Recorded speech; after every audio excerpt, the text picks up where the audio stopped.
Hi, I'm Jim from Subversive Firearms Training. I'm going to make a short video on what to do if you come across a loaded and cocked revolver.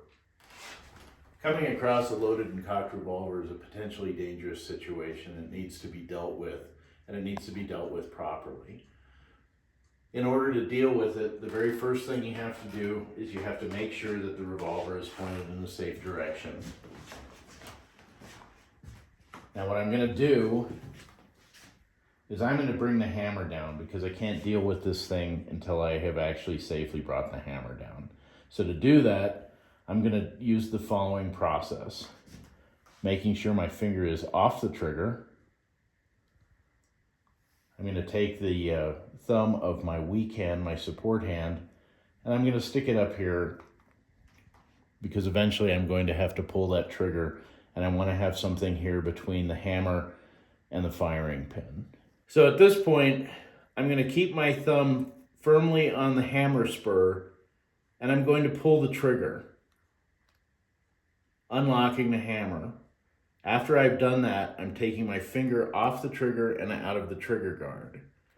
Then I'm going to gently release the hammer and let it come to rest.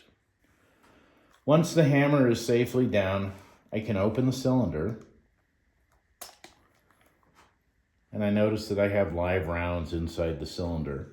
So I'm going to point the gun upward, remove any live rounds, plunge the extractor rod a couple times to get rid of any spent cartridges. Going to check the cylinder again to make sure all the chambers are empty and that firearm is clear. I can put it on the table with the cylinder open, collect my ammo, and go about my day. We set this scenario up for dramatic purposes. It would be absolutely irresponsible for any firearms owner to leave a loaded and cocked revolver lying around someplace in their house.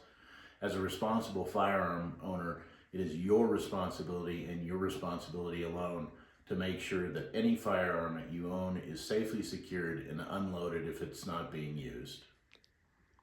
Don't be an idiot, stay safe, have fun out there, and I'm gonna have another cup of coffee.